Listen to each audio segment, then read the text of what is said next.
What's going on, everybody? It's your boy Bryce with the Real Squad, and I am back with a video I've been wanting to do for a while now, y'all.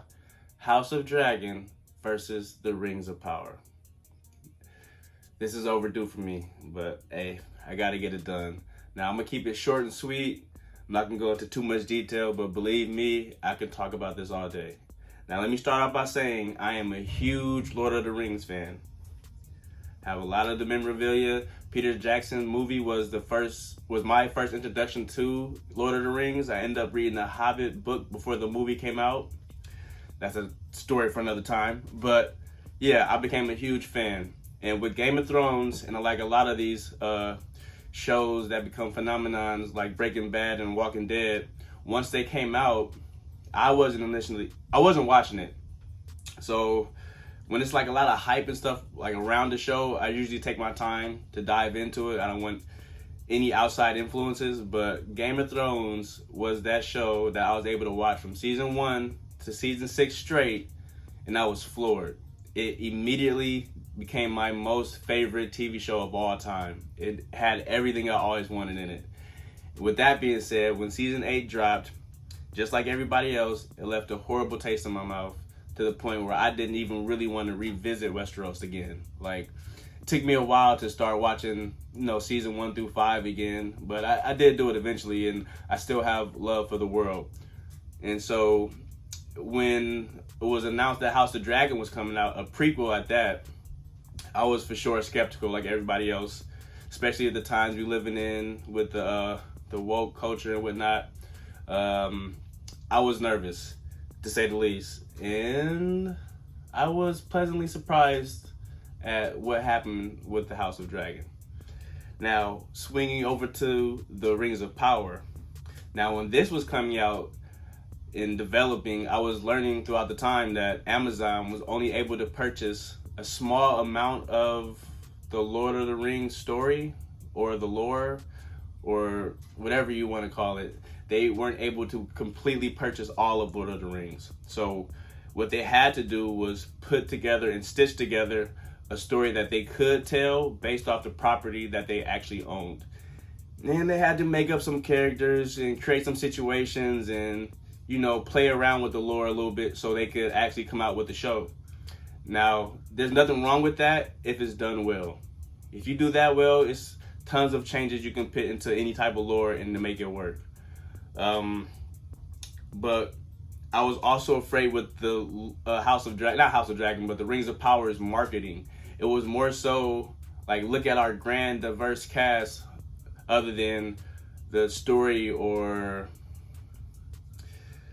trying to sell me Lord of the Rings. It was more so, like I said, it was more so based around the people that's playing in the show and not what the show is supposed to be about. So that was a little bit scary for me too. Like, even when watching the trailers, it wasn't much to go off of.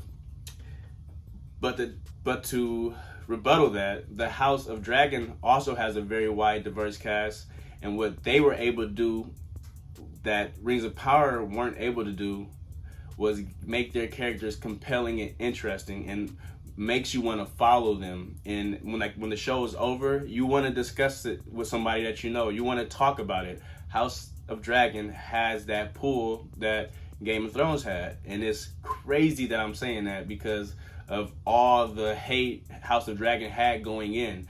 Rings of Power had no hate going in, really, other than the fact that their marketing was a little bit weird. But Game of Thrones has a past, and House of Dragon is trying to clean that up, and it's doing a really good job. Like I said, all the characters are compelling, interesting. You can't wait till next week to see it. And when it comes to the Rings of Power, there are likable characters. You have Elrond, you have Doran, even Disa. Like, these are all likable characters, but it's so minute, it's so minor, and the episodes are so long, you can get lost, and it's boring, and it takes so long to get one thing done. It's already been about 6 or 7 episodes, and there's no rings, there's no Sauron. I mean, we know who Sauron is, but they haven't said it, They haven't shown him or whatever. So it's just mind-boggling. Like, I just don't understand it. Is they have the most money going into the show. House of Dragon has some money there, but it seems like it's being better utilized. It's like when you give somebody a little bit of money, they have to do something creative, versus somebody who has a lot of money. Usually the person that doesn't have so much money can be a little bit more creative because they have to work a little bit harder to get things done. So that's what it's seeming like with House of Dragon versus the Rings of Power. Rings of Power is seeming like a corporate mess that's just focused on pushing the agenda of, you know, more diversity, and which is not a problem. I have no problem with male, female, black, white, any type of fantastical creatures. It's just that the story you're telling with them. Like I said, House of Dragon has diversity. I care about majority of the characters. I am interested in majority of the characters. I mean, it's just fascinating for me to be able to watch House of Dragon and Rings of Power at the same time, to be able to compare and contrast each episode. And it's night and day for me, man. Night and day. Like I said, I wanted to keep this short and sweet. I didn't want to go into it too much.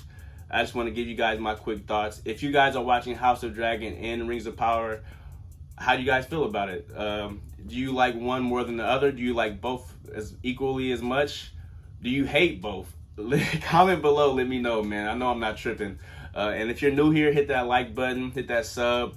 We're going to be having videos like this all the time where we do really quick, short discussions of things and me just getting my personal views out there. But I appreciate you guys for coming through, stopping by. It's always been real with the Real Squad. Got some more videos coming up this week. I got a quick vacation I'm going on for a few days, so I might not be around, but we'll see. Keep your eyes open. But it's been real with the Real Squad.